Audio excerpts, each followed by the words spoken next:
أعوذ بالله من الشيطان الرجيم. بسم الله الرحمن الرحيم. الحمد لله رب العالمين، والصلاة والسلام على رسول الأمين حبيبنا المصطفى ورسولنا المجتبى ونبينا المقتدى وعلى آله وأصحابه وأزواجه والتابعين وتابع التابعين ومن تبعهم ووالاهم إلى سبيل الرشاد والاقتصاد إلى يوم الدين. سبحانك لا علم لنا إلا ما علمتنا إنك أنت العليم الحكيم. رب اشرح لي صدري ويسر لي أمري واحلل عقدة من لساني يفقهوا قولي. أما بعد.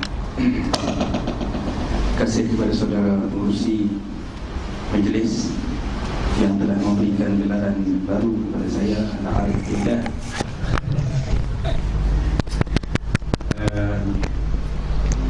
Mudah-mudahan insya-Allah. Terima kasih juga kepada Sa'adul Fadilah, Ustaz Khairul Nizam atas jemputan. Mic kamera.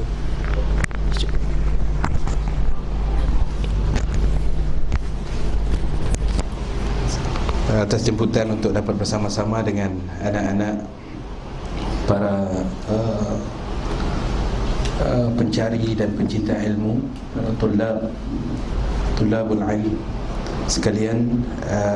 Tidak lupa juga kepada kawan-kawan saya ingat yang satu kursus dengan kami, ada beberapa orang yang memberikan sokongan moral untuk saya berdiri di sini bersama-sama, insya-Allah.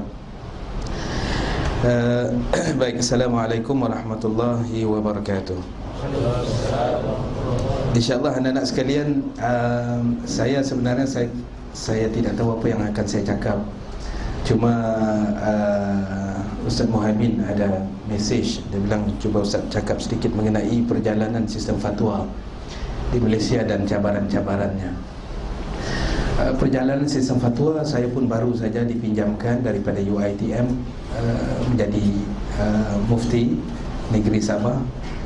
Jadi belum berapa memahami dan mendalami sistem kefatwaan ini, tetapi tahulah sikit-sikit. Barangkali yang sedikit-sedikit itu yang akan kita kongsi sama-sama. Mudah-mudahan ada manfaatnya, insya-Allah. Dan oleh kerana bidang kefatwaan ini adalah satu bidang yang amat-amat rapat dengan bidang keilmuan yang disebut oleh Samahatul Mufti Datuk Dr. Zulkifli Al-Bakri sebelum ini. Dan antum adalah orang-orang yang berada di lubuk ilmu, di lautan ilmu di sini. Dan saya sering memberitahu kepada anak-anak pelajar tentang bila kita berada di lubuk ilmu, jangan kita alpa walaupun sebentar mengenai peluang untuk menimba ilmu sebanyak mungkin. Kita mungkin berasa kita sudah senang di sini kan, tapi sebenarnya bila kita balik ke negara kita, ke Malaysia contohnya, kitalah masyayikh ini, kitalah yang akan jadi syekh-syekh, yang orang akan panggil syekhul. Kita tidak ada orang lain kan. Jadi sebab itulah maka peluang ada. Dan alhamdulillah saya ingat bila adanya ruang Jawi ini, maka peluang untuk menambah ilmu itu lebih besar. Jadi mudah-mudahan kesempatan yang ada ini kita akan gunakan untuk mencapai matlamat, insya-Allah taala. Baik, mengenai fatwa ini, dulu bila saya dicadangkan untuk dilantik menjadi mufti, saya berfikir selama 5 tahun untuk menyahut seruan itu. Jadi kalau 5 tahun ni, kalau nikah kat boleh 5 dah anak. Jadi lama, 5 tahun. Akhirnya saya ingat barangkali oleh kerana tidak ada rotan akar pun mungkin boleh berguna. Jadi tidak ada air, buat tayamum pun boleh. Ada. Jadi saya ingat saya terima cabaran itu, dan sedikit sebanyak alhamdulillah mungkin ini yang saya boleh kongsikan dengan anak-anak sekalian. Secara umum senario dunia kefatwaan di Malaysia ini dia agak sedikit unik. Agak sedikit unik kerana kalau kita bandingkan, anak-anak sekalian berada di sini di Azhar. Kita ada fatwa daripada masyayikh Syekhul Azhar. Kita ada Said Tantawi punya fatwa. Kita ada fatwa daripada Syekhul Azhar yang sebelum itu, lebih bersifat pribadi. Dan alhamdulillah di sini kami ada kesempatan untuk pergi kepada Lajnah Fatwa bil Azhar Syarif, dan kita berbincang dengan beberapa orang masyayikh. Ustaz Bahrain ada di sini, alhamdulillah Bahrain. Kami berbincang dengan masyayikh di sana bagaimana kaedah pengeluaran fatwa, dan dia lebih bersifat personal, bersifat pribadi. Lain orang, lain fatwa, dan itu memang sifat fatwa. Bagaimanapun di Malaysia kita sedikit unik, kerana kita ada 14 buah negeri, dan setiap negeri ada muftinya sendiri, Samahatul Mufti atau Sahibus Samahah Mufti, dan kita ada Muzakarah Fatwa Kebangsaan yang menyelaras fatwa-fatwa yang ada ini. Ya, insyaAllah kita akan cuba tengok beberapa. Jadi ini yang keunikannya. Jadi fatwa yang bersifat individu agak jarang, melainkan fatwa-fatwa di YouTube. Ada juga mufti YouTube, kan, dia keluarkan fatwa, tapi dari segi undang-undang, by legal, fatwa ini di Malaysia dia mesti suatu yang diwartakan, bukan yang dikeluarkan oleh even seorang mufti. Kalau tuan-tuan tanya saya apa hukum menyertai ISIS atau ISIL atau Daesh, saya bagi jawapan. Contohnya lah, saya kata boleh. Contoh, saya kata boleh. Itu bukan dianggap fatwa, melainkan apabila dia dibawa kepada jawatan kuasa fatwa negeri, diputuskan, kemudian diwartakan, baru menjadi fatwa. Itu dalam konteks di Malaysia. Adapun yang dikatakan fatwa individu itu, by law dia bukan fatwa lah, dia cuma pandangan, ataupun dalam istilah kami di Pejabat Mufti kami panggil irsyadul hukum, ya, panduan hukum, boleh ke tidak. Itu dia.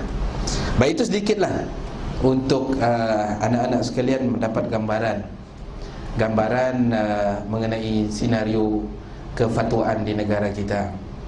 Jadi mungkin saya yakin anak-anak sekalian sebahagiannya akan berada di pejabat kemuftian, dan akan menjadi sebahagian unit kefatwaan yang ada. Apapun pandangan kita terhadap fatwa-fatwa yang dikeluarkan di Malaysia, saya baca jugalah komen-komen dalam YouTube, komen-komen dalam WhatsApp, macam-macam kan. Dia kata fatwa di Malaysia lebih kepada bersifat menyokong pemerintah. Ini saya ingat tanggapan yang perlu diperhalusi supaya kita tidak terperangkap dengan dakwaan dan dakwa-dakwi yang kadang-kadang tidak ada asas. Ya, sebab benda yang paling sedap sekali ialah kalau kita kutuk orang ada. Paling sedap sekali lah. Satu kutuk, yang kedua ngumpat. Itu yang paling sedap sekali tu. Jadi kita tengoklah insya-Allah. Baik. Tentang takrif fatwa ni semua sudah tahu, ya. Mufti dan berkaitan afta, kan, iftaan. Mufti tukang bagi fatwa, artinya orang yang diberikan amanah untuk memberikan suatu hukum mengenai suatu perkara yang lazimnya perkara yang samar-samar. Adapun perkara yang jelas hukum dah dibincangkan, dah diijma', katalah ulama, ittifaqul ulama tentang suatu perkara, maka biasanya itu tidak dinamakan fatwa. Dah ada dalam kitab, tak payahlah fatwa.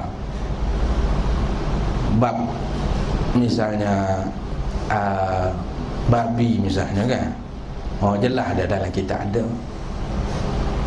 boleh makan ke tidak semua sekali, jelas belaka tu. Tapi orang tanya mengenai benda-benda baru yang mengelirukan. Misalnya, apa hukum kita menyertai berjihad bersama kumpulan Daesh misalnya? Apakah dia jihad yang disyariatkan dalam agama ataupun macam mana? Yang ini benda yang masih samar-samar, yang keliru, yang memerlukan suatu fatwa untuk menjadi panduan kepada masyarakat. Demikian dulu, ada satu ketika dulu famous satu training, dia panggil ESQ, Ustaz Bahrain ESQ 165 training 165, yang dipelopori oleh Dr. Ari Ginanjar Agustian, seorang tokoh daripada Indonesia. Jadi training dia ni cukup popular walaupun mahal. Kalau kita mau ikut training dia ni kena bayar 2,000 lebih sekali ikut. Kalau 2 kali ikut barulah ada diskaun sikit. Jadi mahal. Tapi orang berbondong-bondong dan dia telah melatih ratusan ahli yang dilatih. Jadi akhirnya dibincangkan ESQ ni, apa masalahnya. Jadi kami di peringkat Jawatan Kuasa Fatwa Negeri pun bincang juga.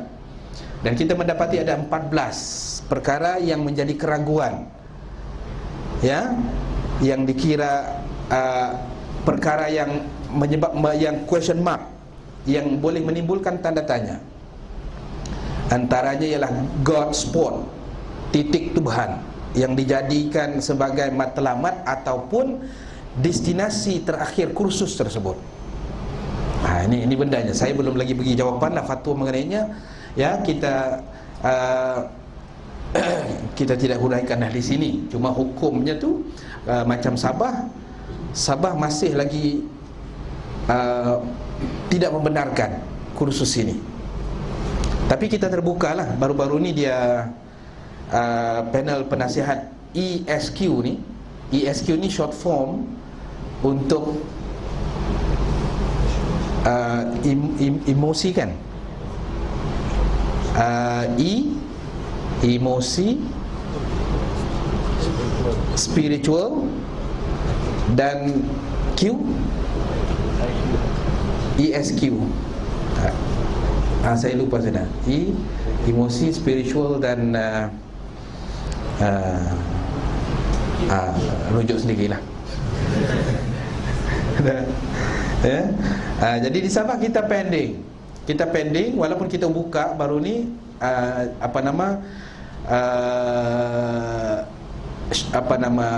penasihat, badan penasihat kepada ESQ ni datang minta ditimbang balik fatwa kita itu. Jadi kita pun timbang, ya, kata buat kertas, kita akan bincang di peringkat Jawatan Kuasa Fatwa Negeri, dan dibincang, dipanggil wakil untuk sama-sama. Jadi ada satu perkara yang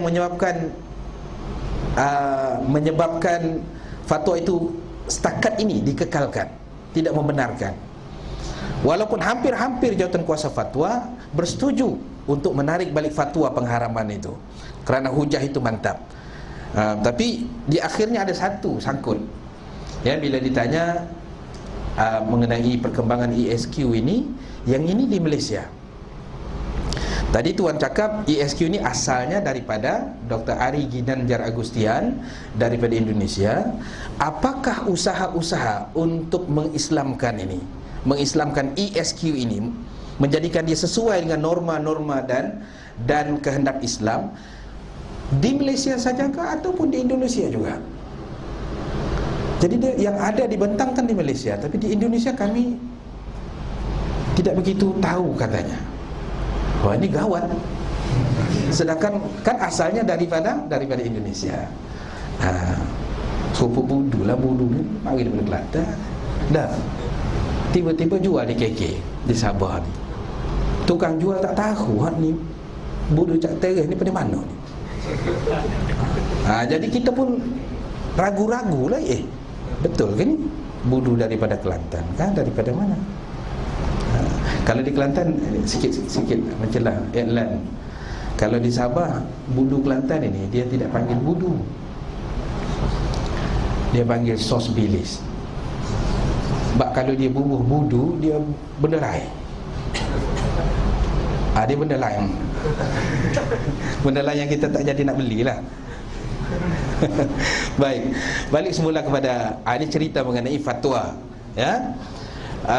Baik, kalau kita lihat di sini peruntukan mengenai fatwa dalam undang-undang ini saya ambil daripada yang wilayah persekutuan, kan. Maksud fatwa saya huraikan sikit tadi. Ya, anak-anak yang di belakang sana mungkin kecil sangat, tak berapa nampak tak? Oh, boleh besarkan lagi. Kita besarkan lagi, ya. Fatwa ialah pendapat atas apa-apa persoalan yang belum diselesaikan, atau yang menimbulkan pertikaian mengenai atau berhubung dengan hukum syarak. Mana yang belum lagi selesai, belum ada jawapan tuntas mengenai suatu perkara, maka yang inilah yang perlu dibawa kepada fatwa. Bukan maknanya tanya mengenai benda-benda yang sudah jelas dalam kitab-kitab, ya, malah sudah dipersetujui oleh para ulama, walaupun mungkin ada khilaf, tetapi benda itu tidak akan dibawa ke majlis fatwa. Jadi fatwa ini dalam konteks kita ialah suatu perkara yang tidak jelas hukumnya, yang menimbulkan pertikaian, keraguan, tasyakkuk, yang menyebabkan kita perlu suatu jawapan menurut pandangan yang bersesuaian dengan keadaan negara dan masyarakat kita. Itu dia. Baik, fatwa ini yang kedua itu kalau kita tengok, yang pertamanya daripada yang di Pertuan Agong. Kalau dia nak minta supaya mufti-mufti keluarkan fatwa,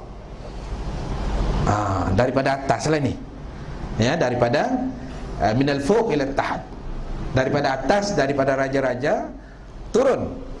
Yang ini boleh kita keluarkan fatwa. Ataupun daripada minat tahat ila fuq, daripada masyarakat biasa.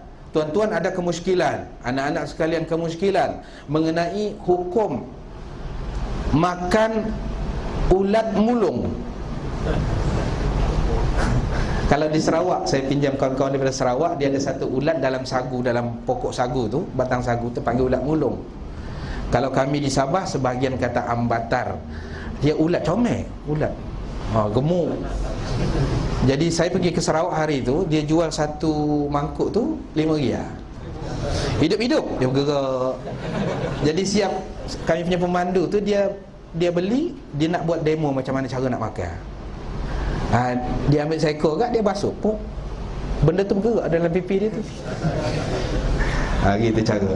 Jadi ulat mulung ini, dia punya persekitaran dia memang bersih sebab dia ada dalam batang sagu. Dia bukan di luar, dia dalam batang sagu. Jadi boleh ke tidak? Baru ni kami buat muzakarah fatwa di sebuah hotel di Kota Kinabalu. Belum ada, sudah ada fatwa mengenai ulat ini, ulat mulung ini. Bila kami dinner untuk makan tengah hari tu, tengok dia hidang. Natal tu ada. Dia hidang. Allah. Datuk Mufti belakang ni, buat apa ada ni? Dia hidang, tak tahulah sengaja dia cabar ke ataupun nak uji email untuk peti ke apa, kita tak tahulah, tapi maknanya dia hidang lah. Jadi kita komplain lah, kan.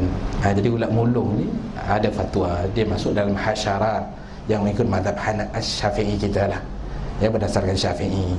Tapi kalau berdasarkan mazhab lain, kita kata mazhab Hanbali ataupun Maliki, dia lebih longgar, kan. Harimau pun boleh kita makan, cuma hukum makruh je. Pasal apa makruh? Payah nak makan tu. Kita kena tangkap harimau tu, silap-silap tangkap kita, itu yang jadi makruh tu. Itu mazhab lain. Adapun kita mazhab Syafi'i, dan dalam fatwa kita, dalam fatwa kebanyakan negeri, qaul mu'tamad mazhab Syafi'i. Anak-anak sekalian perhatikan, ya. Kalau anak-anak akan balik ke Malaysia nanti, kebanyakan negeri, kan, mana-mana fatwa mereka akan pertama sekali akan dilihat qaul mu'tamad min mazhab Syafi'i. Cari dulu, cari. Kemudian kalau tidak ada qaul mu'tamad, barulah qaul yang ghair mu'tamad. Tidak ada juga, baru ambil qaul mu'tamad mazhab yang lain, yang tiga tu, Hanafi ke, Hanbali ke, Maliki ke. Kalau tidak ada juga yang sesuai, maka barulah kita ambil daripada pandangan mana-mana ulama. Itu kita punya disiplin. Benda ni dalam kebanyakan negeri lah, saya ingat Ustaz Bahrin ya, melainkan Perlis lah. Perlis ada unik sedikit, sebab dia tidak merujuk kepada mana-mana mazhab, dia terus kepada Al-Quran was sunnah. Jadi ada kelebihan sikit lah. Jadi kita, negeri lain tak, macam misalnya fatwa mengenai haji kan, masalahnya bila kita tawaf ni kan bersentuh, kita bukan nak bersentuh sangat, tapi dah pack ni kan, tengok-tengok sebelah kita Allah Pakistan, hotel Pakistan tak, dia hempit kita, sentuhlah, batal wudu, batal lah ya untuk pusingan tawaf itu. Jadi macam mana dengan keadaan susah, nak masuk tawaf payah, nak tubik keluar payah, lepas tu nak buat macam mana? Kalau ikut Syafi'i ke, pakai curah dah kita tawaf tak habis-habis tu.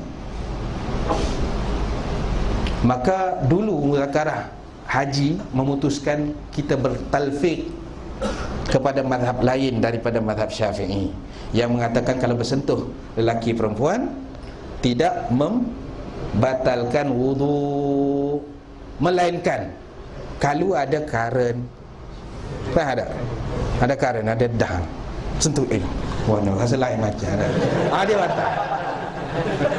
Kalau dia rasa lain macam batal. Tak. Itu mazhab Maliki kalau tak silap mana. Jadi dulu kita talfik pandangan ini, fatwa kita. Tapi akhirnya bila dimuzakarahkan lagi sekali haji, oleh kerana ada orang sindir lah, kita ni kuat Syafi'i lah, dia kata Allah nak juga Syafi'i.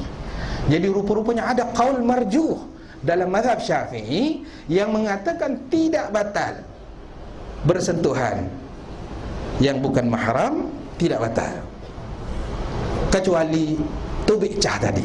Kalau tubik cah batal lah kan, kalau ada karen batal, kalau tidak tak batal. Maka diambillah yang ini sebagai pandangan untuk jamaah haji Malaysia, panduan. Jadi alhamdulillah sekarang ni tidak adalah orang yang keluar daripada tawaf itu tadi, kerana kita ambil qaul marjuh. Walaupun marjuh tapi kita ambil juga. Baik, jadi cerita mengenai fatwa ini daripada atas, kalau pemerintah mau kita kena buat, atau daripada bawah. Bawah itu anak-anak boleh apa saja, boleh tulis, Ustaz kami mohon supaya dikeluarkan fatwa mengenai apa hukum vape, vapor ada. Anak sini ni, bila kita datang sini anak-anak terkejut. Bukan vape, shisha. Oh belana lah weh. Ya, sebelah masjid, sebelah rumah masyayikh, shisha. Allah. Jadi anak tanya masa di lajnah fatwa baru ni, lajnah fatwa, anak tanyalah Syekh Atiyah, kata sebenarnya apa hukum shisha ni di sini, di Mesir ni kan. Dia kata fihi thalatha aqwal, 3. Pertama, harus boleh, sebab dia tidak ada tidak ada dalil mu'tamad yang mengharamkannya. Seperti khamar, pengharaman shisha ini kita buat pun melalui qiyas, bukan? Melalui qiyas. Yang kedua, dia kata makruh. Makruh ni sebab dia lara, berduduk 2-3 jam, tu biasa tu. Dia lara. Yang ketiga haram. Jadi dia tanya, jadi Syekh pilih yang mana? Dia kata Islam mengharamkan benda-benda lara, benda-benda tak ada manfaat, apalagi kalau ada bukti yang shisha ini menyebabkan rosak kesihatan, madarah. Jadi itu. Jadi saya pun beritahu, kami di Malaysia kami telah putuskan shisha ini haram. Jadi dia kata pasal apa? Apa dalilnya yang paling kuat? Dalil mengenai kemudaratannya. Kita ada saintis yang menjadi ahli jawatan kuasa fatwa kebangsaan, mereka ni buat kajian. Selepas dibuat kajian, sah, terang lagi bersuluh bahawa shisha ini mudaratnya 50 kali ganda lebih dahsyat daripada rokok. Jadi ada pula kawan-kawan kita yang dia kona kot lain. Dia kata kita tak payah lagi tu hisap shisha, hisap rokok boleh, pasal kurang mudarat. Jadi vapor tadi tu, kalau kita nak bagi fatwa kan, dia perlu kajian saintifik. Dan alhamdulillah kita punya ahli jawatan kuasa fatwa di Malaysia ni ada ahli-ahli sains masuk. Dan untuk bidang dia lah, dia akan buat kajian lah. Sebab itulah fatwa itu diguna pakai. Baik, ini yang saya kata tadi ni, suatu pernyataan yang dibuat oleh mufti hanya boleh diambil sebagai fatwa jika pernyataan itu disiarkan dalam warta berhubung dengan hukum syar'nya, diwartakan. Jadi proses pewartaan inilah yang kadang-kala menjadikan beberapa masalah. Sebab bila mewartakan ini dia melalui beberapa pihak, beberapa stesen. Dia kena transit di beberapa stesen dulu. Fatwa itu bila dia transit transit 2 stesen kau lambat, transit 3 stesen kau lambat. Gitulah teknikal dari sudut pentadbiran. Tapi maknanya fatwa dalam konteks Malaysia, dia hanya dianggap fatwa apabila dia diwartakan. Dan yang second last itu, yang disiarkan dalam fatwa mestilah dipatuhi. Ya, mesti dipatuhilah. Walaupun ramai yang tak patuh. Misalnya fatwa mengenai merokok. Kan, kita tanya budak-budak seperti ni, "Dek, pasal apa merokok ni? Kan fatwa ada dah." Dia kata, "Ustaz, macam mana saya nak merokok? Sebab ustaz saya sendiri merokok." Mana ustaz-ustaz merokok ni? Sini tak ada lah, nak cerah semua muka ni, okey lah. Di Malaysia ramai. Jadi saya minta lah, kita bakal-bakal ulama jauhkanlah ni mukhaddarat ni. Rokok ni tak salah, ni pesen dululah nak jadi maco isap rokok. Ini dulu. Ya. Sekarang ni maco tu bila kita boleh hafal 30 Quran, 30 juzuk Quran. Maco. Dah. Tu. Baik. Itu sebahagian lah. Jadi bila dah diwartakan, maka dia jadi undang-undang, undang-undang negeri. Misalnya pewartaan mengenai Syiah, bila diputuskan dalam fatwa, Syiah ini ajaran yang keluar daripada atau penyeleweng daripada ajaran Islam, maka diwartakan bila ada orang mengamalkan Syiah, penguatkuasa boleh tangkap dan boleh dikenakan hukuman. Dari segi teori, segi praktikalnya, ini banyak melibatkan penguatkuasaan, pendakwaan, bukti, kan macam-macam lah. Yang ini dia kadang-kadang terlepas, macam yang baru ni digombak tu terlepas belaka. Itu ada masalah teknikal yang lain. Tapi dari segi kepatuhan, wajib patuh kepada fatwa dan dia menjadi sebahagian undang-undang. Baik, dalam konteks pengurusan fatwa kita di Malaysia ni, anak-anak sekalian, kalau kita tengok dia ada dua. Satu, jawatan kuasa fatwa kebangsaan, alik kiri ni, alik kanan tu, jawatan kuasa fatwa negeri-negeri.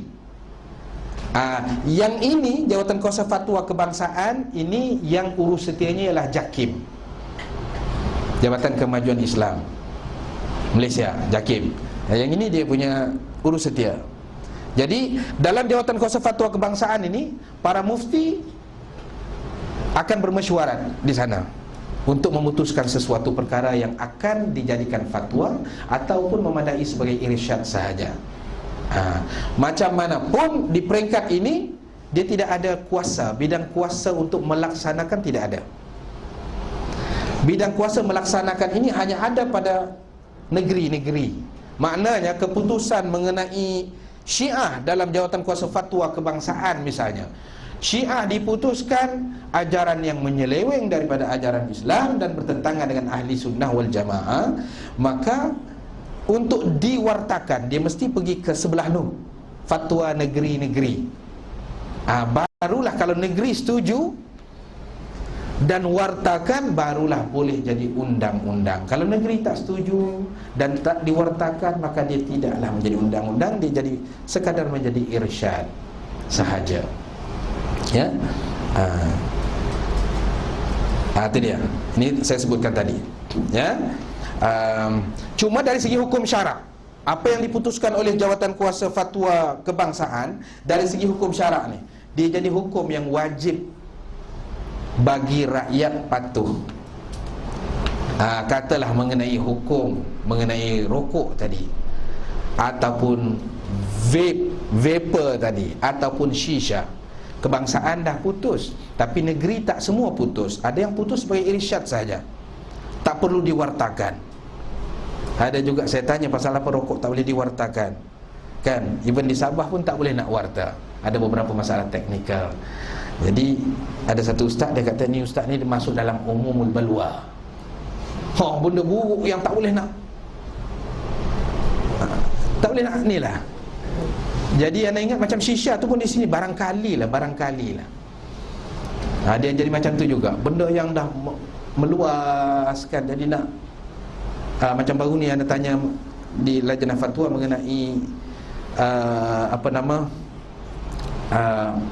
tanah perkuburan tak di Kairo ni tak?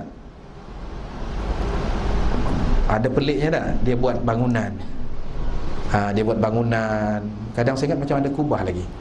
Jadi saya tanya juga hari tu.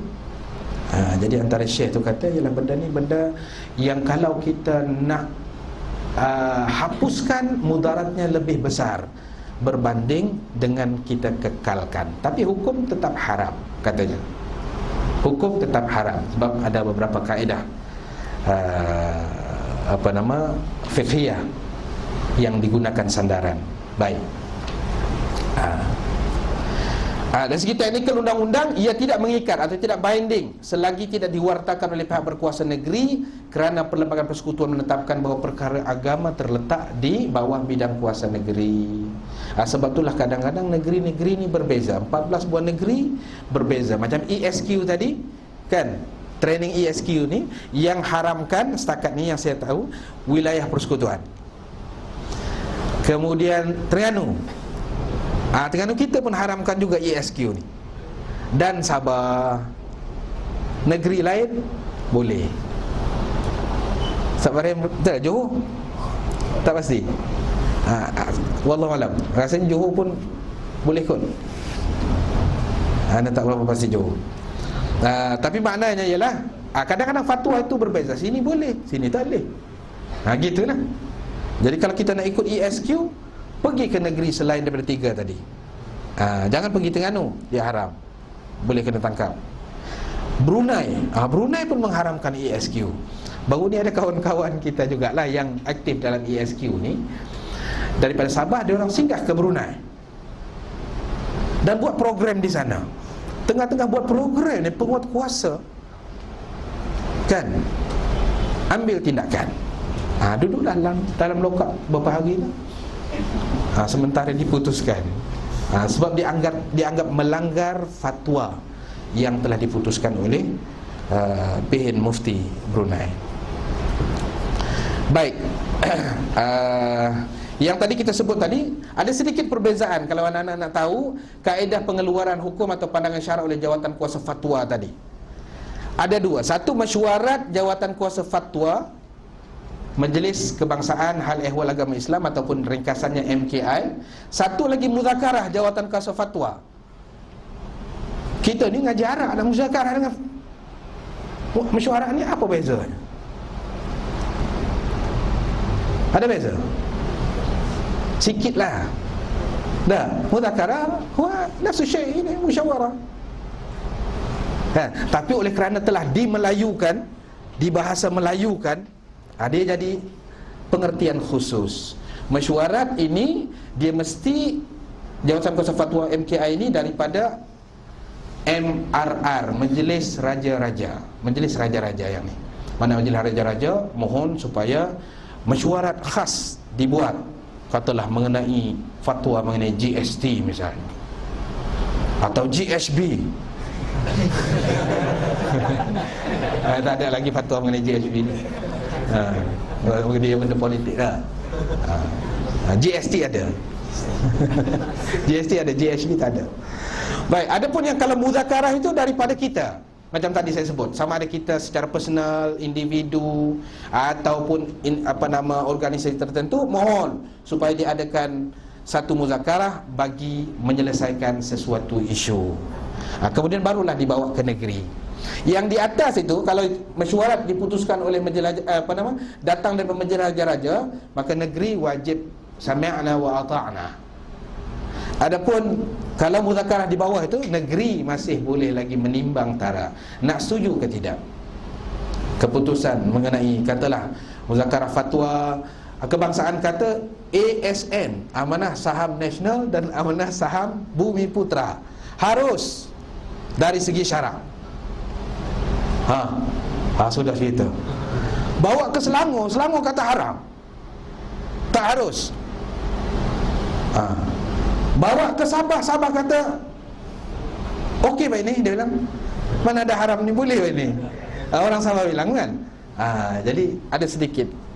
Jadi boleh, negeri-negeri ada hak untuk menentukan sama ada setuju dengan fatwa kebangsaan ataupun tidak. Jadi itu dua cara lah. Ini keanggotaan biasalah. Cuma saya nak tekankan yang ini, yang seorang pengurusi sekarang ini, Tan Sri Profesor Dr. Abdul Syukur, kemudian ada mufti, kemudian ada wakil negeri dalam hal agama Islam kalau tidak ada mufti, kemudian 9 orang alim ulama dan kalangan profesional. Profesional ini ada unik sedikit. Dulu kita tidak ada profesional masuk dalam keahlian jawatan kuasa ini, sekarang sudah ada profesional. Kita misalnya ada Profesor Dhari, dia selaku bidang pharmaceutical, farmasi, dia bidang sains. Jadi kalau kita mau mengeluarkan fatwa mengenai vaksin meningokokal misalnya, tanya ustaz-ustaz kita, vaksin ke apa? Nak sebut meningokokal itu pun kita tetan. Kita bukan tahu apa ni vaksin-vaksin ni lah, kita tak tahu. Jadi kena tanya orang sains. Dia buat analisa. Dia buat analisa. Okey, ada enzim balibaya dalam obat obat sakit jantung ni. Kalau kita jantung kita blok, on the spot doktor akan bagi ubat ni supaya saluran darah tersumbat itu dia akan cair bila makan ni. Masalahnya obat ni dia campur nata gotu tu. Dia ada. Ni Allah Ta'ala uji kita ni. Satu-satunya binatang dalam dunia ini yang langsung tidak ada pembaziran. Diguna belaka semua sekali, daripada kulit, bulu, semua sekali, kuku, pakai DNA dia guna. Ada nata itu dalam obat tadi. Jadi macam mana? Boleh ke tidak? Ni kan? Baik, sebab itulah maka kalangan profesional itu perlu. Baik, yang ini bila kita bincang mengenai fatwa, anak-anak sekalian, walaupun nampak macam perbincangan di peringkat kemuftian, tapi sebenarnya preparation ataupun isti'dad untuk itu ialah anak-anak sekalian yang akan buat preparation, persediaan supaya menjadi orang yang terlibat dalam bidang kefatwaan walaupun tidak secara rasmi, apalagi secara rasmi. Sebab itulah jadi fatwa ini, ya, kalau mengikut Syekh Dr. Yusuf Al-Qaradawi, semalam Samahatul Mufti wilayah sebut ada orang yang mengatakan Syekh Yusuf Qaradawi ini kafir. Allah, kita ahli ilmu jangan cepat, jangan terlalu mudah. Kita kena tengok aspek segi mana. Syekh Yusuf Qaradawi ini maklum, ulama tersohor, ilmunya dan mungkin ada benda-benda kelemahannya, tetapi kan tidaklah menyebabkan kemasyhuran dan kealimannya itu menyebabkan kita ambil suatu tindakan mengatakan dia kafir. Sikit-sikit kafir ni kerja Khawarij ni, bukan kerja Azhari. Khawarij ni kafir lalu. Dia jenis kafir. Kata Syekh Yusuf Qaradawi, malah proses untuk memahami realiti masyarakat itu adalah proses tasawurat.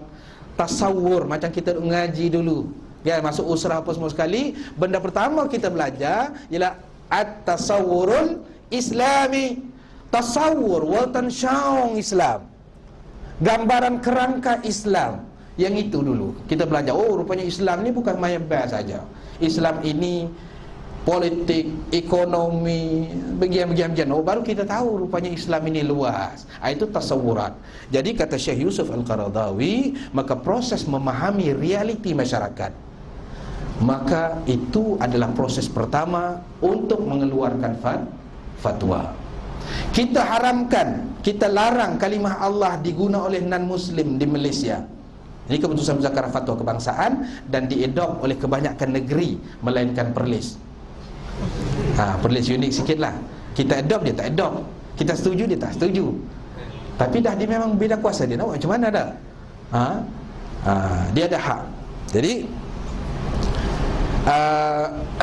dalam isu kalimah Allah misalnya, kalau anak-anak sekalian tanya rakan kita yang masih hayhina Qibti kan, kami baru nak mohon supaya boleh masuk ke gereja sini, nak tengok Pok nak semaya lagu mana. Doa dia sebut kalimah Allah, Allahu Rabbuna di rumah Wisma Sabah itu. Salah seorang bawab Pok Gak kita Masihi. Hari-hari dia bagi salam kita. Doa kepada kita, Rabbuna yukhallik ya Syekh. Kita ya Syekh, Rabbuna yukhallik. Rupanya dia ada god tu. Ada sini tak? Biasanya lah ada tattoo sikit tak salib di sini. Walaupun tidak semua yang ada salib tu Masihi, tapi kebanyakan dia adalah Masihi. Kalau di Sabah bukan sekadar tattoo kecil, tattoo besar, penuh dada ni salib. Jadi tu imam maya.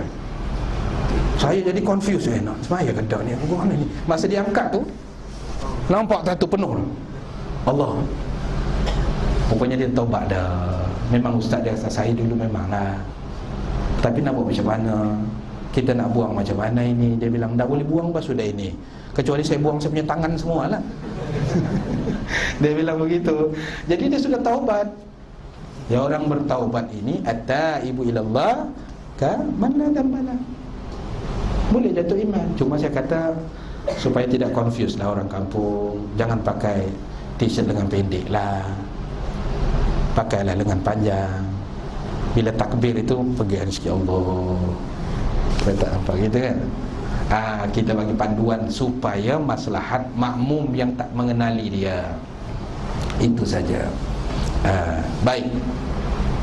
Jadi kalau kita cari isu kalimah Allah di sini, tidak ada masalah apa-apa. Apa benda kita nak haramkan kalimah Allah kepada orang bukan Islam? Allahu Rabbuna, dia kata. Allahu Khaliquna. Bapa di Malaysia kita haramkan? Ini berdasarkan realiti semasa.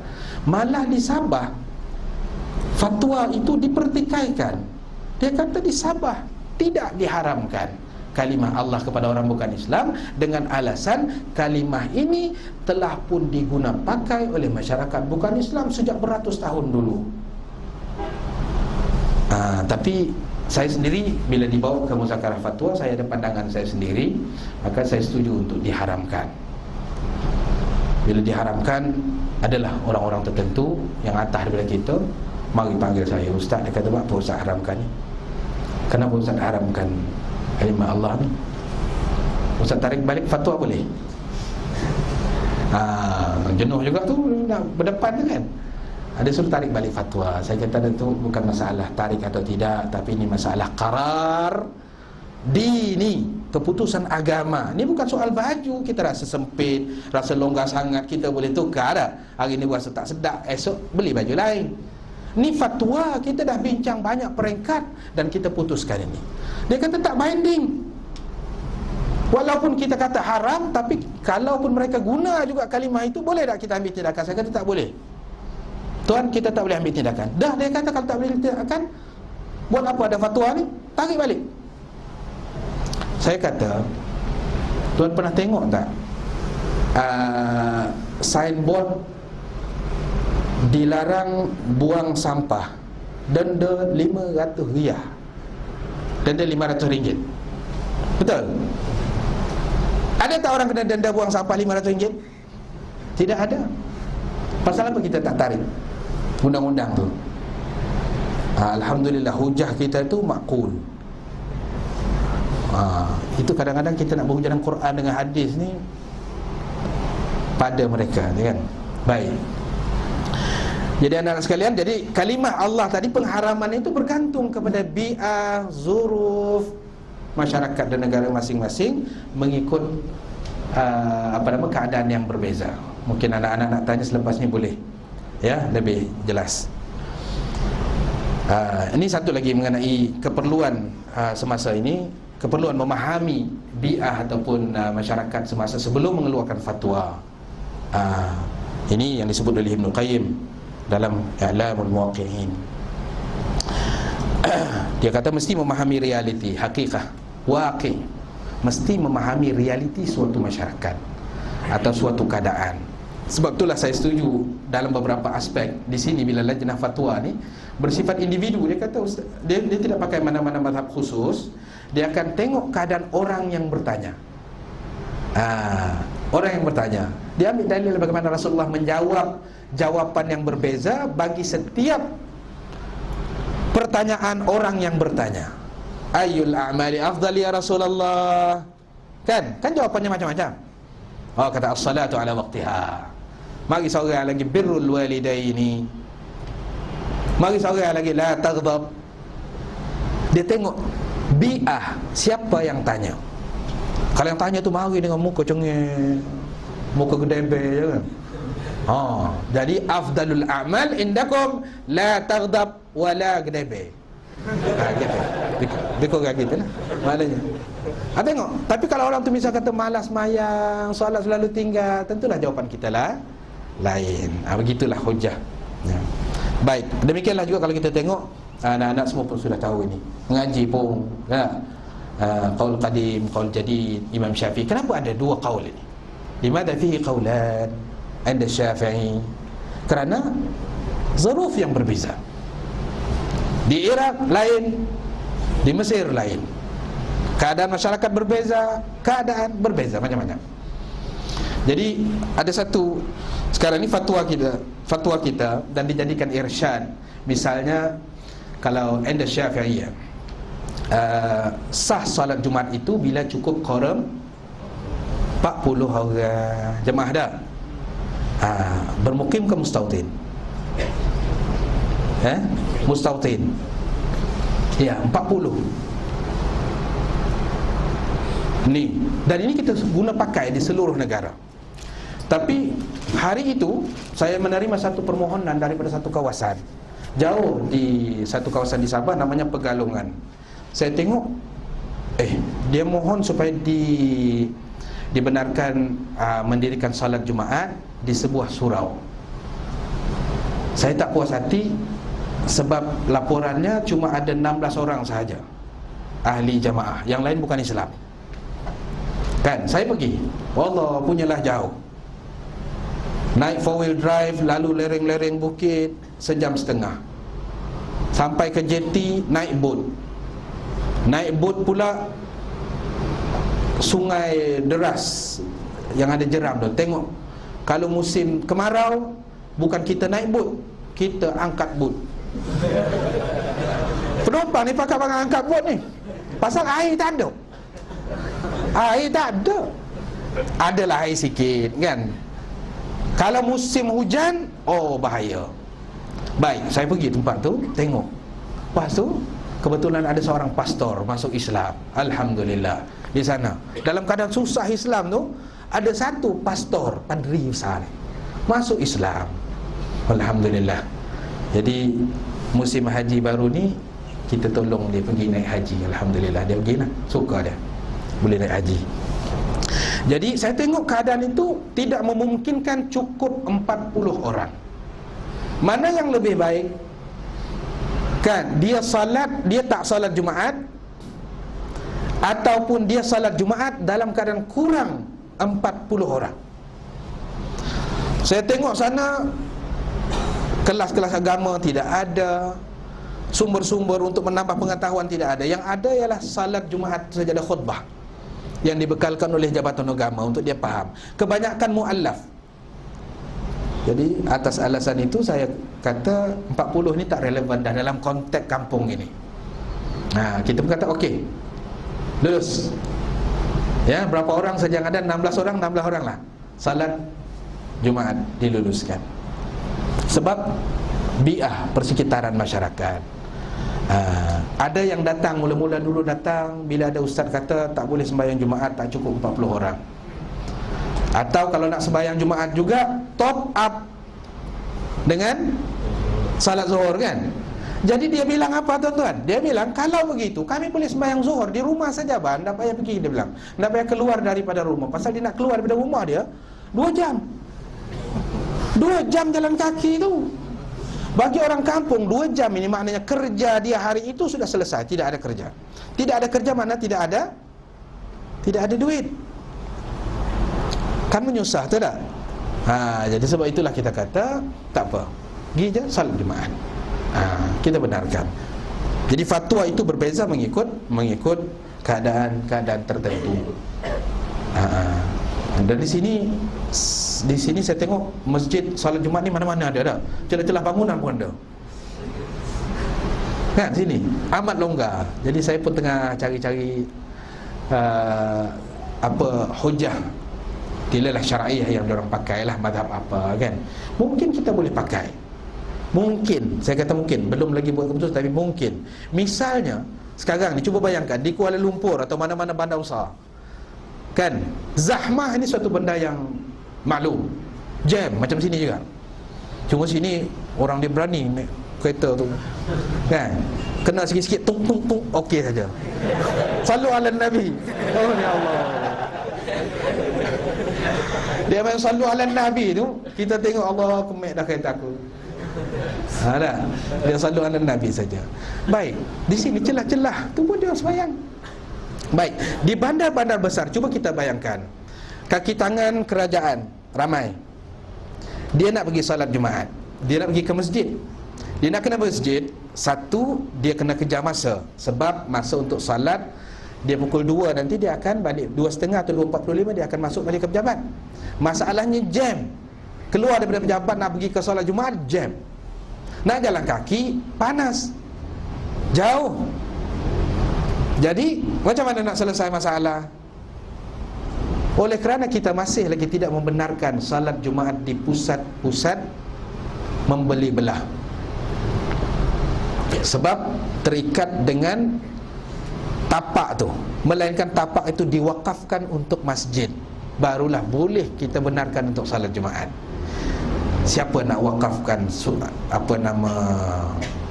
di Sogo misalnya kan, takkan Tauke Sogo nak bagi wakaf. Mungkin dia Cina. Jadi yang ini yang sedang dibuat kajian. Mungkin boleh kita ikut pandangan ulama di sebelah sini yang melonggarkan syarat-syarat salat Jumaat itu mungkin kan, dalam konteks negara kita lah, di bandar-bandar khususnya. Ini yang saya sebutkan tadi. Di negeri Sabah kita larang penggunaan kalimah Allah kepada bukan Islam berdasarkan realiti semasa. Jadi yang bawah sekali itu larangan itu untuk mengelakkan kemudaratan yang lebih besar berdasarkan kaedah saddud dzara'i atau saddud dzari'ah, ya, menghalang kemudaratan yang lebih besar. Sebab kita kaji di Indonesia Walaupun majoriti 85% umat Islam, dulu 90%, sekarang katanya tinggal 86%. Walaupun kita majoriti umat Islam, kan, malah pusat pengajian kita ni pun diambil nama daripada Ruak Jawi. Jawi ni Jawa. Dulu orang Arab memahami orang-orang Nusantara yang datang ini orang Jawa semua. Walaupun dia orang Kedah, mai Kedah, mari Kelantan, mari mana Terengganu, dia kata Jawa belaka. Sebab tu Ruak Jawi. Kan? Baik. Di Indonesia kita dah ada pengalaman berdasarkan syahadatul ghair, kaedah mantik. Syahadatul ghair ini terpakai, kan? Pengalaman orang lain. Di Indonesia, gerakan evangelization, Zanding movement, gerakan harakah at-tansiriyah cukup hebat dan dahsyat. Antaranya ialah melalui kaedah contextualization. Apa dia contextualization ini? Mengambil benda yang sama antara kita dengan dia orang. Mana yang sama dipakai sama-sama. Kononnya untuk mendekatkan mereka dengan kita, tapi sebenarnya untuk menjauhkan kita daripada agama kita. Antaranya ialah kalimah Allah. Ya. Sehingga orang di sana, ya, bapak-bapak dan ibu-ibu sekalian, ya ramai ini yang penasaran ini. Iya. Kenapa? Kerana terbuka sangat sehingga semua boleh masuk. Sebab sana tidak ada mufti, ada fatwa daripada persatuan saja, daripada Majlis Ulama Indonesia, MUI. Dia tidak ada fatwa kerajaan, dia tak ada. Dia tidak ada payung. Yang kata Imam Al-Ghazali dalam Ihya Ad-Din Ussun was-sultanu harisun. Sultan, kekuasaan itu adalah penjaga ni. Jaga negara ni, jaga agama. Tak ada. So tidak ada peruntukan. Akhir sekali musuh-musuh datang. So dengan dana mereka ini, masa saya sebab belajar di United Kingdom dulu, satu convention gerakan Tansiriyah international, ya, alami, memperuntukkan 8 bilion US dollar. 8 bilion US dollar dulu tahun 90-an untuk dikatakannya menyebarkan berita gembira, good news to all beloved friends in Southeast Asia, daripada kita di Nusantara ini, untuk menyebarkan berita gembira. Maksudnya lah gerakan Tansiriyah, antara lain ialah kalimah Allah itu diguna pakai sama-sama. Bila sama-sama dia rasa kita sama, ya. Ya sama.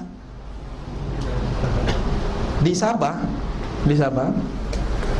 ada kawan-kawan kita yang berdakwah di pedalaman.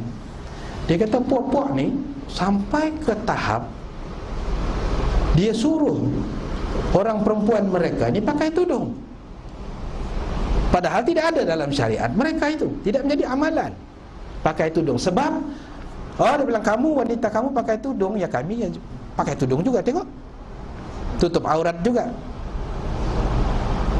Kita ada menjadi adat kita kan, malam Jumaat kita baca tahlil, baca yasin, dia malam Jumaat juga ada. Ada juga. Tujuannya apa tadi? Mendekatkan mereka dengan kita, tapi untuk menjauhkan kita daripada agama. Littaqrib walakin littab'id ahyanan. Nampak macam mendekatkan, tapi sebenarnya menjauhkan kita daripada agama. Dan akhirnya ramai yang murtad, ramai yang keluar daripada Islam kerana merasakan Islam dengan dia orang sama saja. Nampak tak? Sebab itulah maka banyak lagi lah, ada banyak lagi. Tapi yang ini antaranya lah, ya, berdasarkan bi'ah itu. Sebab ada kawan-kawan kita yang kata, ya kan, memanglah kalau kita baca ayat wala in saltahum man khalaqas samawati wal ard la yaqulunna Allah. Kalau mu tanya ke orang kafir tu, siapa yang cipta langit dan bumi ini, la yaqulunna Allah. Allah yang cipta, dia kata. Jadi Tuhan dia pun Allah juga. Betul. Tapi di mana kita nak pasang ayat ini, dalam konteks macam mana, dalam bi'ah yang macam mana. Yang ini yang kata pengarang I'lamul Muwaqqi'in, menjadi kewajipan untuk kita melihat, memahami realiti sebelum mengeluarkan sebarang fatwa. Ini yang saya kata tadi sikit lah, tapi saya belum ada jawapan tuntas lagi. Siapa yang biasa nampak ni tak? Saya pun mula-mula saya ingat nak iktikaf dah dalam ni. Mula-mula sampai comelnya dia kubah dianya berukir. Saya ingat boleh lah kot masa-masa free masuk iktikaf lah, main sunat tahiyatul masjid. Tapi dikatakan ini bukan masjid. Ni makbarah.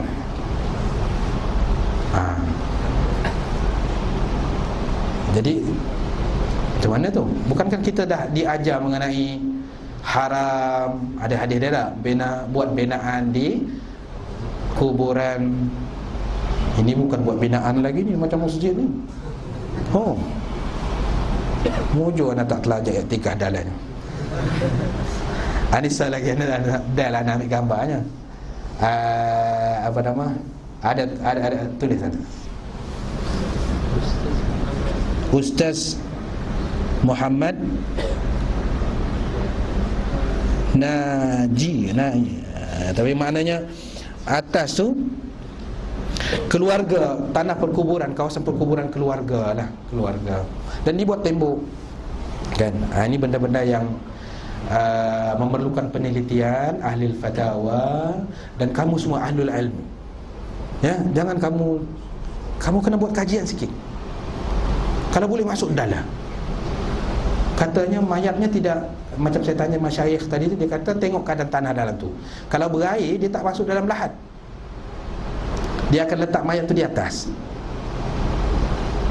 Oleh kerana sini cuaca dia kering, panas dan kering, jadi dia tak bangun lah, dia hancur kita je. Tapi pagi kita tak boleh. Tak? Macam mana berair pun kita kena masuk dalam lahat juga. Ini tengok keadaan. Ini special sikit. Hari itu saya pergi ziarah ni makam Wali Saghir dah. Ni pok dia lah kata penjaga ni. Yang saya geli tu sebab di sini. Jadi makam Wali Saghir kan dia buat binaan. Dah. Jadi benda-benda gini ni, anak-anak sekalian adalah ahli ilmu, cari jawapan. Mesti ada hujah. Makam Imam Syafi'i misalnya kan, Allah, si ada lampu lalil, lampu raya tu ada di atas. Apakah itu kesalahan orang selepas dia, atau memang norma itu diterima sebagai benda yang harus, ini perlu kajian. Ya, kaji. Mungkin pandangan mazhab mereka kan? Tapi saya tanya Masyayikh Azhar, dia kata tak boleh. Dia kata tak boleh. Cuma tak boleh nak hapus, tak boleh nak ni. Dia katalah. Wallahu a'lam.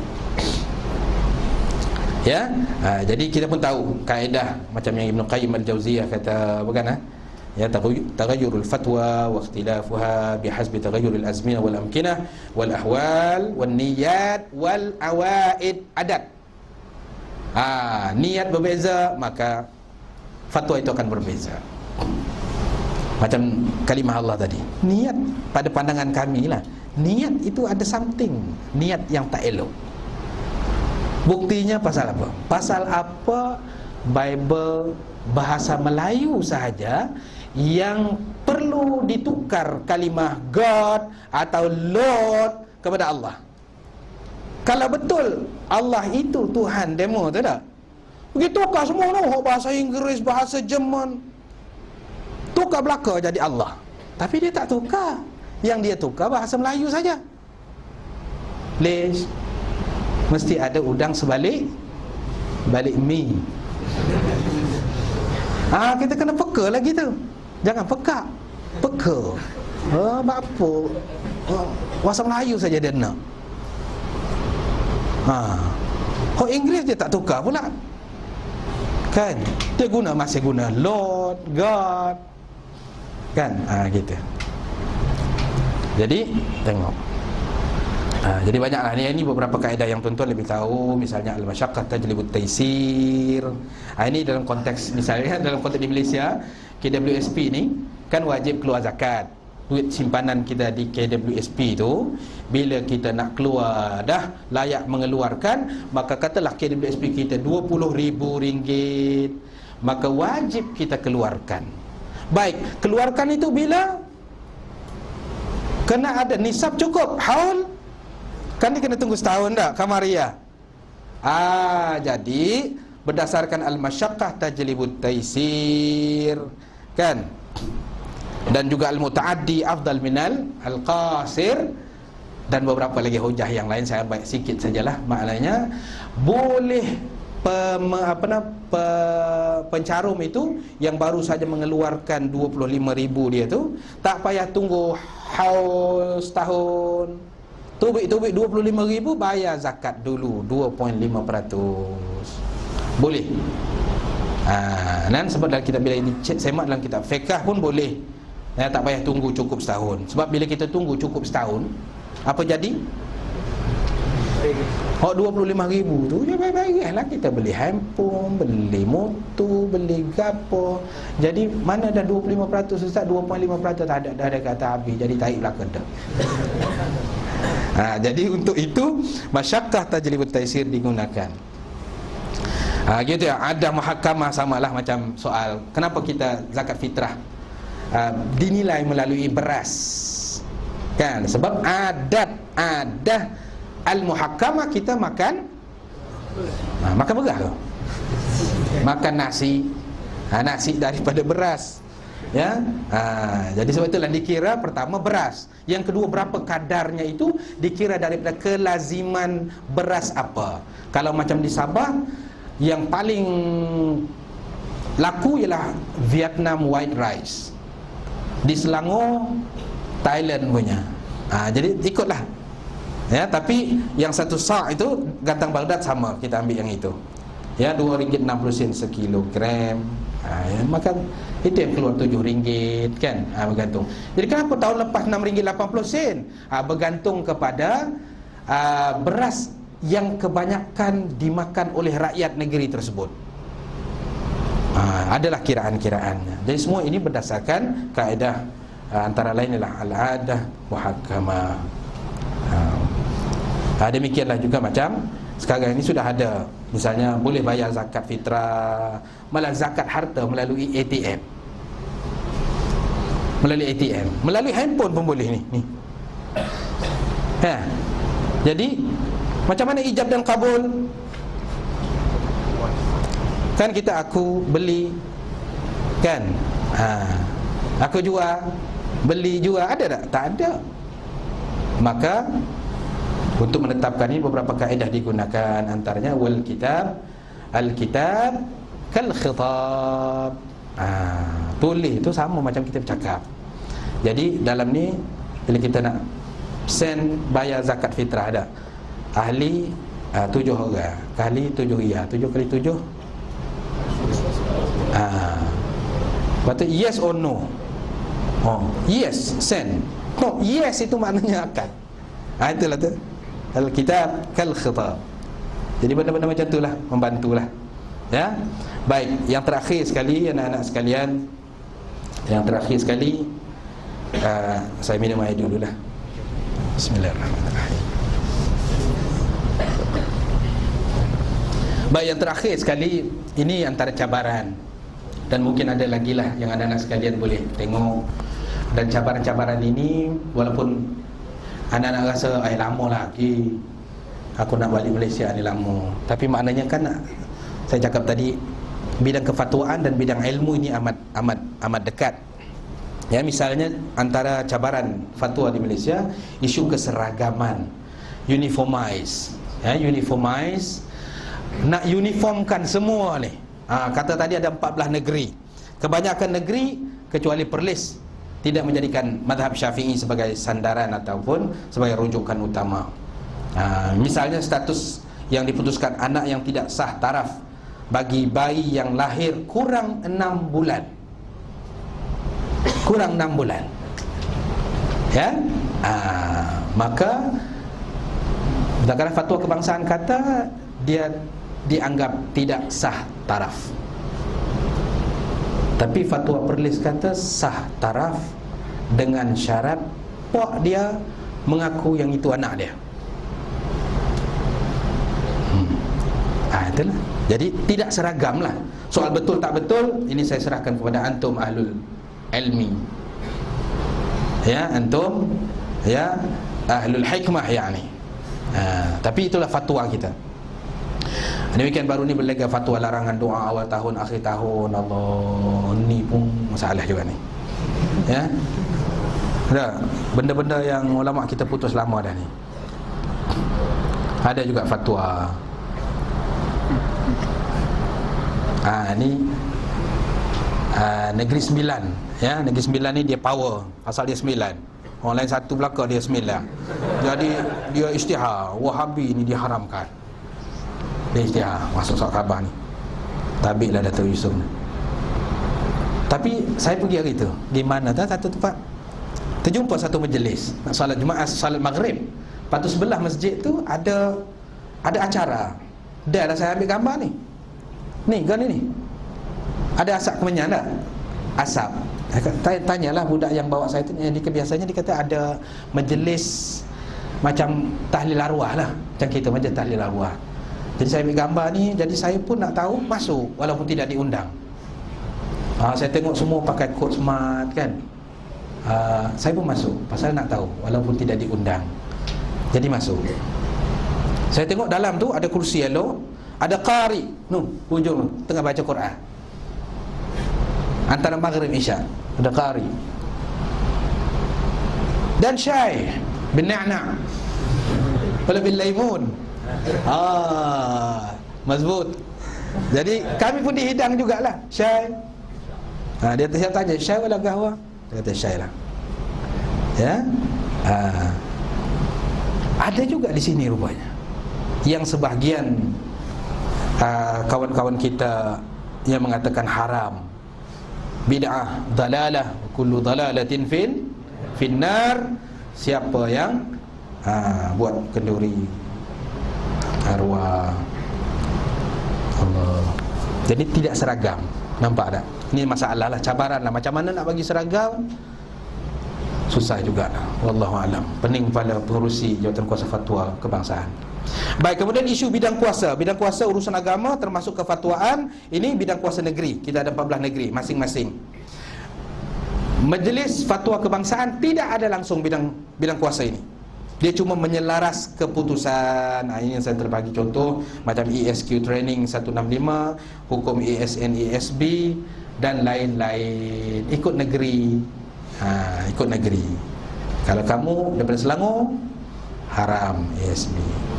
Kalau daripada Sabah, harus. Bolehlah. Dulu saya pun tak melabur dalam ESB-ESN ni. Dulu sebab saya punya pandangan, masa dulu dilantik jadi mufti, tak boleh. Tak. Sebab lebih 25% aset itu adalah benda yang tidak not compliant, syariah compliance.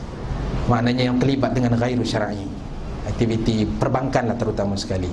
Tapi bila kita masuk, maka fatwa itu bertukar, pandangan kita bertukar kerana kita terdedah dengan satu maqasid yang lebih besar. Yang kita tidak bincang di sini lah, tapi maknanya ada maqasid, ada tujuan-tujuan lain yang lebih besar untuk kepentingan negara, maka kita berpandangan, maka dia harus. Tapi yang nak terus mengharamkan, pergilah Selangor, rasa Pulau Pinang pun sama kot. Baik, ini isu bidang kuasa. Isu kepakaran.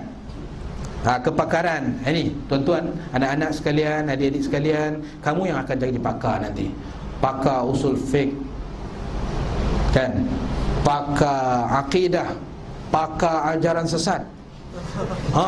Saya di Sabah ni, sejak saya dilantik jadi mufti, saya nak cari tokoh yang pakar ajaran sesat.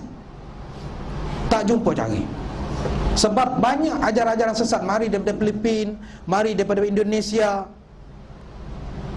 Kita nak buat fatwa ni boleh ke tidak? Kena buat kajian dulu. Masalahnya yang nak buat kajian ni siapa? Tak boleh. Baru ni saya jumpa satu. Ajaran sesat. Ajaran sesat dia mudah saja. Dia nak masuk syurga berzikir, tapi sebelum zikir kena bayar deposit masuk syurga dulu. 2,000. Yang saya dapat maklumat ini sebab makcik yang suami dia terlibat dengan ajaran ini mengadu. Dia kata, "Ustaz, suami saya ambil gelang saya, dia pergi gadai." Dan saya bilang, "Baguslah dapat duit." Bukan dapat duit, dia bilang dia bayar untuk bayar deposit masuk syurga. Jadi apa masalahnya? Masalahnya dia bilang dia tak bagi saya sikit pun. Itu yang dia marah. Ya, dia marah sebab suami dia gadai gelang dia 2,000 untuk deposit masuk syurga, 3,000, 1,000 tu dia tak bagi langsung kepada isteri dia. Dia marahlah. Itu saja. Tapi ajaran sesat macam ni, macam mana kita nak tahu? Kita tidak ada kepakaran. Ada satu kumpulan daripada Indonesia, dia punya tuan guru ni buta huruf, nulis tak boleh, baca tak boleh, tapi pengikut dia ramai. Mengajarkan dia mengajarkan sujud racut. Loh Pak, sujud racut apa ni? Dia kata sujud racut ini Pak. Kami panggil ke Pejabat Mufti, pergi nak dapatkan data kan, dia datang. Alhamdulillah dengan pengikut dia, Ulu Balang dia datang, apa semua sekali. Kan? Kita tanya, suruh dia buat demonstrasi. Sujud macam yoga tu. Masalahnya bukan sujud ke kiblat tu, mesti membelakangi kiblat. Lepas tu tanya, "Wak, ya solatnya gimana Wak?" Ya enggak perlu solat, yang penting sujudnya. Sujudnya saja yang penting, solatnya tak penting. Aduh. Masalahnya dia laku sebab dia bomo. Dia bomo. Ada satu pengikut dia tu 5 orang dah yang rawat dia tak boleh. Doktor pakar dah 2-3 orang. Tak baik juga. Jumpa syekh ni, jumpa syekhul ni, oh, baik lalu. Oh, kapan lalu? Jadi dia pun ikut lalu. Mudah dah. Padahal syekh ni bukan tahu baca tak boleh, nulis tak boleh. Cerita dia tu semua bohong. Ya, lambang-lambang macam-macam lah, cerita-cerita pelik. Jadi benda macam ni lah kita nak pakar ajaran sesat. Bukan pakar sesat, dia sendiri sesat. Macam saya dipahamkan, ada kawan-kawan kita polis kan, untuk dapatkan maklumat gerakan Syiah ni, dia hantar SB lah, pergi masuk kumpulan Syiah nak dapatkan maklumat ni. Lama-lama syekh kita ni jadi Syiah sungguh. Jadi saya tanya ketua polis, pasal apa? Tak tahulah ustaz, dia kata. Saya pun pelik, padahal kita dah trend ni. Kamu buat Syiah, jangan jadi Syiah sungguh. Baik tuan. Baik, lama-lama pasal apa? Kahwin mut'ah. Orang Syiah dah tahu ni boleh ni. Oh, boleh. Jadi macam mana? Oh, tolak ni lah.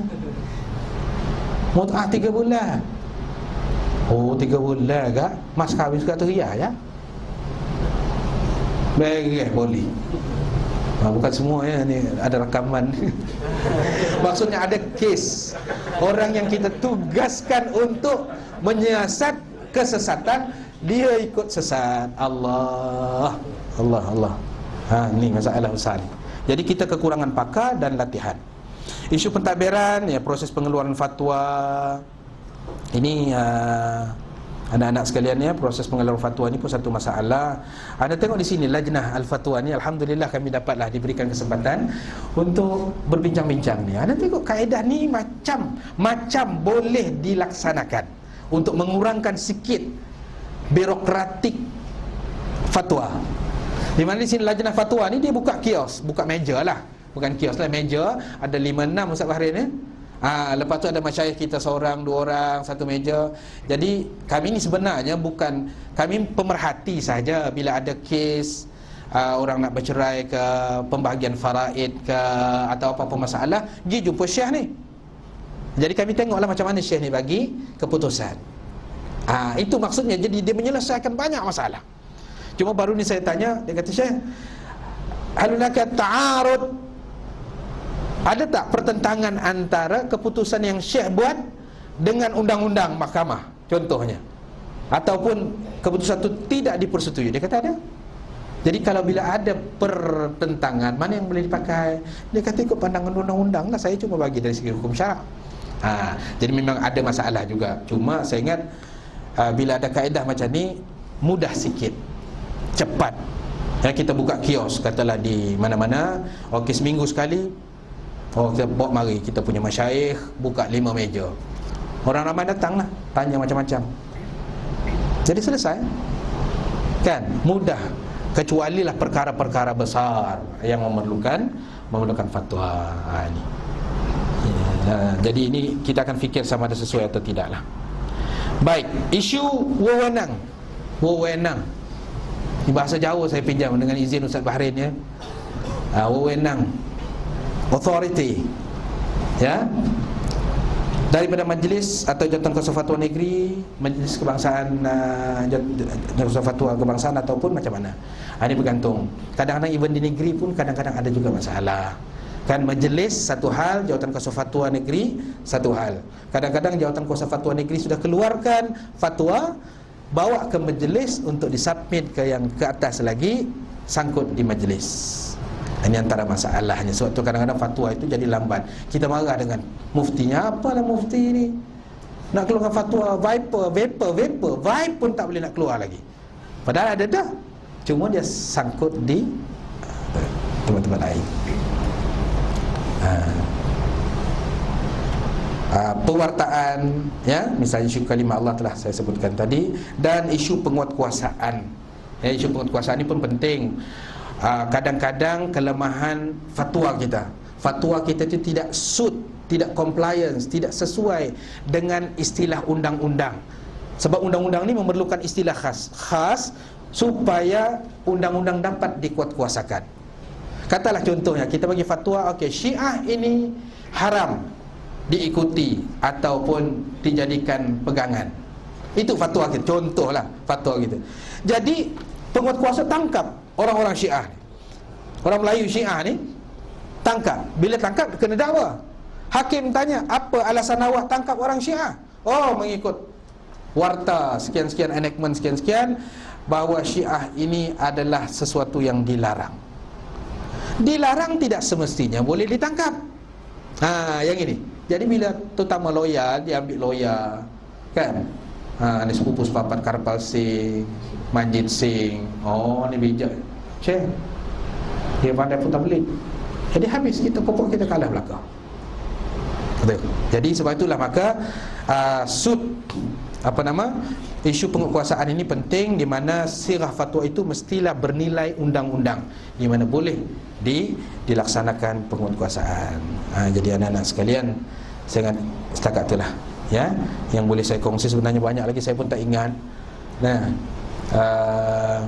Jadi pasal bila sini ni makan nasi kurang makan nasi. Tambah saya rumah Sabah tu saya seorang pula di atas. Kan saya nak masak. Jadi hari-hari duk makan ish dengan tokmiyah. Jadi tak Melayu ni tak apa nak jalan. Pasal makan ish dengan tokmiyah. Ni kena makan nasi juga. Allah. Wallahu alam. Assalamualaikum warahmatullahi wabarakatuh.